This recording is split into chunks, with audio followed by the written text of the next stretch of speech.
Peru is one of those countries that can feel impossible to summarize, because it contains several worlds at once.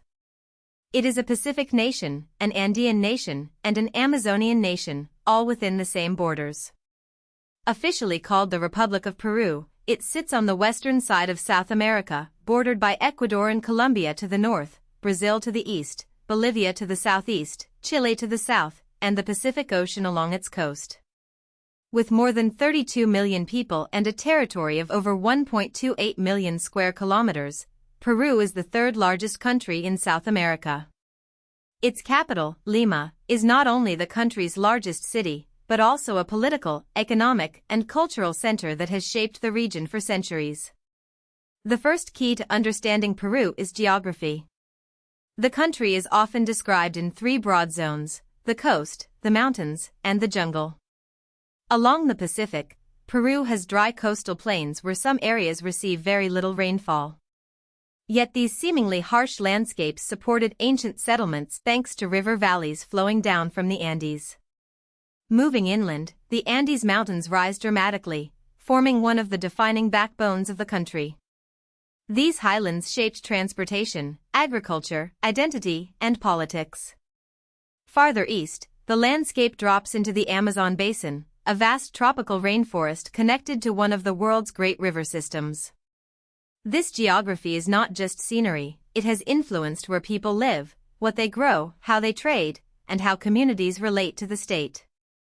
Peru is also considered a megadiverse country, meaning it contains an exceptionally wide range of ecosystems and species. Few countries can move so quickly from desert coast to snow-capped peaks to tropical rainforest. This environmental variety creates extraordinary biological richness, but it also brings challenges. Infrastructure is difficult to build across mountains and jungle. Communities in different regions may have very different economic needs and cultural traditions. The coast may be tied to ports, fishing, and urban growth, while Andean regions may be more connected to mining, high-altitude farming, and indigenous heritage. In the Amazon, biodiversity, indigenous rights, and resource extraction often intersect. Peru's diversity, then, is both a national treasure and a central reason why governing the country has never been simple. Peru's history reaches far deeper than the Inca Empire, even though the Incas are the best-known civilization associated with the country. The region's heritage can be traced back thousands of years, including to the Caral Soup civilization, which emerged around the 10th millennium BCE and is considered the earliest known civilization in the Americas. Caral is important because it challenges the idea that early complex societies only developed in a few familiar Old World centers. In what is now Peru, people built urban settlements, organized labor, developed ceremonial spaces, and created sophisticated social structures long before many later empires appeared. This makes Peru not just a place of impressive ruins, but one of the cradles of civilization itself. After Caral, many powerful cultures rose across the region. The Nazca are remembered partly for the famous lines etched into the desert, massive geoglyphs whose full shapes are best seen from above. The Moche developed impressive art, architecture, and irrigation systems along the northern coast. The Wari and Tiwanaku empires influenced highland politics and culture before the Incas became dominant. The Kingdom of Cusco eventually grew into the Inca Empire, the largest known state in the pre-Columbian Americas. At its height, the Inca system connected mountains, valleys, and coastlines through roads, storehouses, labor obligations, and administrative centers. Rather than being isolated communities, much of the Andes became part of a highly organized imperial world. The Inca Empire is central to Peru's global image, but its rise was relatively late compared with the region's longer history. Centered around Cusco, the Incas expanded rapidly and governed across difficult terrain using remarkable administrative methods. Roads and runners helped information travel over mountains. Terraced agriculture allowed communities to farm steep slopes and manage different altitude zones. The empire did not rely on a written alphabet in the European sense, but used systems such as quipu, knotted cords that recorded information. Sites like Machu Picchu symbolize this achievement, but the real story is broader. the Incas built a state able to coordinate labor, resources, religion, and military power across one of the most challenging landscapes on Earth. The 16th century brought a dramatic turning point with the arrival of the Spanish Empire. Spanish forces conquered the region and incorporated it into a vast colonial system. Charles V established the Viceroyalty of Peru, officially known as the Kingdom of Peru, with Lima as its capital. This made Lima one of the most important cities in Spanish South America. Colonial rule transformed land ownership, religion, labor systems, trade, and political authority. Indigenous societies were devastated by conquest, disease, forced labor, and social disruption, while Spanish institutions reshaped urban life and administration. At the same time, Peru became a center of colonial learning. The National University of San Marcos was officially established in Lima in 1551, making higher education in the Americas part of Peru's colonial legacy.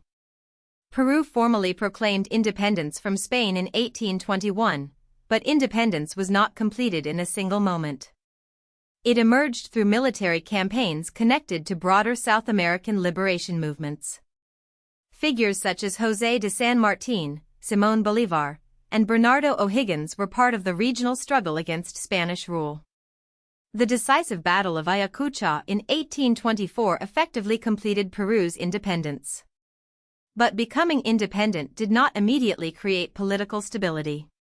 Like many new republics in Latin America, Peru faced struggles over leadership, territory, institutions, and economic direction.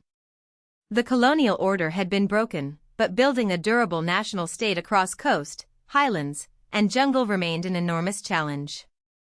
In the decades after independence, Peru experienced cycles of instability and periods of opportunity. One major source of wealth was guano, the bird droppings found on coastal islands and used as fertilizer. In the 19th century, guano became a valuable export and brought revenue to the Peruvian state. But dependence on a single resource also created vulnerability. That era of relative economic strength ended in the shadow of the War of the Pacific, fought from 1879 to 1884 against Chile.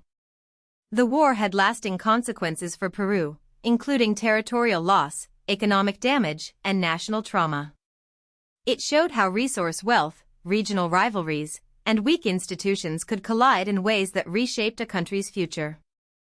The 20th century was marked by political and social turbulence. Peru experienced military governments, civilian administrations, reform movements, economic crises, and deep inequality. One of the darkest chapters was the internal conflict between the state and guerrilla groups, especially during the late 20th century. Violence affected rural communities severely, particularly in Andean regions where poverty and state neglect were already major issues. In the 1990s, Alberto Fujimori rose to power and, alongside Vladimiro Montesinos, reshaped the state under an authoritarian style of rule. The implementation of Plan Verde and neoliberal economic policies moved Peru toward market-oriented reforms, while Fujimorism left a lasting mark on the country's institutions and political culture. Peru's recent history has been a mix of economic progress and political fragility. The 2000s brought strong economic expansion and meaningful poverty reduction, helped by mining, global demand, investment, and macroeconomic stability. Peru became associated with the Pacific Pumas, a grouping of Latin American Pacific Coast countries known for growth, openness to trade, and improving governance. The country is active in organizations such as APEC, the Pacific Alliance, the Comprehensive and Progressive Agreement for Trans-Pacific Partnership, and the World Trade Organization.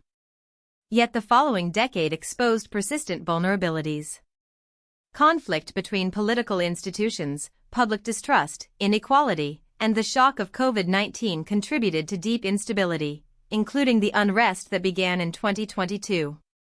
Today, Peru is a representative democratic republic divided into 25 regions, with an economy based on mining, manufacturing, agriculture, fishing, and growing sectors such as telecommunications and biotechnology. But Peru's identity cannot be understood through economics alone. Its population includes mestizos, Amerindians, Europeans, Africans, and Asians. Spanish is the main language, but many Peruvians also speak Quechuan languages, Aymara, and other indigenous languages. This cultural mixture has shaped art, music, literature, and especially cuisine. Peruvian food blends indigenous, Spanish, African, and Asian influences, and Lima has become a global culinary capital, home to celebrated restaurants such as Central and Mado. Peru's story is ancient and modern, local and global, deeply diverse and still evolving. If you found this helpful, please like this video and subscribe for more explainers.